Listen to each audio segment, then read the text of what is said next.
Et on va aller à la maison, non, au magasin solidaire. Bah, c'est ça. Et donc, Samuel, c'est un ami qui a la maison de quartier là-bas. Donc moi, je fais mon petit tour comme ça. Je vais au café du bonheur là. Après, je passe ici. Avant, j'étais pas curieux des endroits comme ça, et maintenant, j'adore ça. Et on se rend compte qu'il y a un tissu social incroyable ici. Et du coup, bah, viens, on va rentrer. Voilà, je te présente Samuel, un ami. Magasin solidaire. Comment il s'appelle déjà ici? Les 5 fruits et légumes. Ouais, aux 5 fruits et légumes. Ouais. Du coup ici c'est l'épicerie solidaire du Breil, aux 5 fruits et légumes. C'est une épicerie qui est gérée et coportée par l'Accord, le panier du Breil, Arbre de Liberté et la boîte à récup.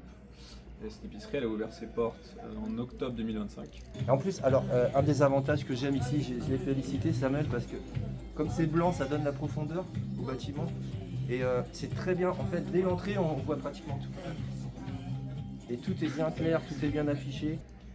Et elle a pour but de proposer des produits alimentaires, non alimentaires, hygiène, entretien à des personnes vivant sur le quartier et dont le prix ne peut pas excéder 30% de leur valeur réelle. Par exemple, si une brique de lait coûte 1 euro à Leclerc, à Carrefour, en grande surface, ici elle ne pourrait pas coûter plus de 30 centimes. La mission c'est de tomber maintenant. Alors ça commence là, tu vois. Le meilleur client. Et franchement, les prix sont hyper attractifs, quoi. Franchement. Et tu vois, ce qui est bien, c'est qu'ils mettent le prix réel comme ça. Tu sais combien ça coûte en magasin et combien tu payes ici. Et des fois, ils font des promos. Tu vois, là, par exemple, tu te rends compte, moins 50, c'est déjà pas cher et ils font moins 50. Tu vois, il y a un petit peu de tout, là. Les légumes, là. Alors ça, c'est super bon. Hein. J'en ai goûté, j'adore ça. Hein. Moi, je les mange entières, hein, presque. Quand je peux plus m'arrêter. Elle s'adresse en priorité, même exclusivement aux personnes résidant sur le quartier prioritaire de la ville, et aux personnes qui ont un quotient familial CAF inférieur ou égal à 650 €. On est ouvert 2 fois par semaine, les après-midi, 14h à 17h. Comment on fait pour ça? On est subventionné par le CCAS suite à un appel à projet autour de l'alimentation durable qui a été porté en 2024 et dont on est lauréat avec toutes les autres associations. Et voilà, ici, là, il y en a aussi.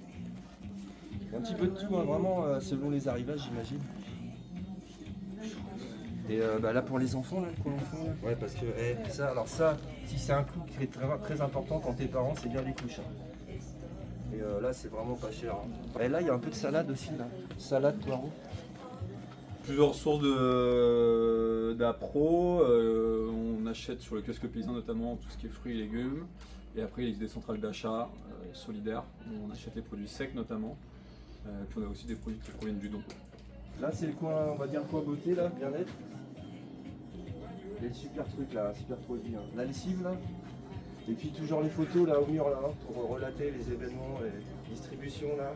Tu vois là, il y a un présenteur, ça ferait presque penser, tu te rappelles qu'on a chez des cartes postales là. C'est tout à fait ça. Hein. Cette idée, elle est née de l'arrêt d'une distribution alimentaire sur le quartier. Il y a des bénévoles du quartier qui souhaitaient pérenniser une aide alimentaire au sein du Breil. Et du coup, ils sont allés taper à la porte de la maison de quartier qui leur a proposé de monter une épicerie solidaire. Ça se monte avec de la volonté, mais ouais, si on est nombreux, ouais, ça se monte assez facilement. Ouais. On est une équipe de bénévoles, alors c'est dur à quantifier, mais on a un noyau dur, je pense, de 5-10 personnes. Et puis il y en a qui font des va-et-vient. Tout le monde a sa place, c'est plutôt chouette. Ouais, il y a des belles photos, hein, t'as vu? Ouais. Plein de bénévoles, là, j'en reconnais une bonne partie. Ouais. Il y a tout pour plaire ici. Nous, tous les mois, on propose une programmation, à la fois autour de l'accès aux droits, santé, sociale, et aussi des activités plus ludiques. Par exemple, là, il y a Célia de la ludothèque qui propose des jeux de société. Voilà. L'idée, c'est de faire que le lieu devienne un vrai pôle de solidarité, de ressources pour les habitants et les habitantes. Et bien équipé, hein. WC, si tu veux, tu peux prendre un thé, un café, tu es toujours bien accueilli ici. Franchement, il y a tout pour plaire ici. Là, actuellement, on a 51 foyers d'inscrits et ça couvre les besoins de 120 personnes. Et l'objectif, c'est d'être à 100 foyers à la fin de l'année. Le magasin, c'est l'idéal.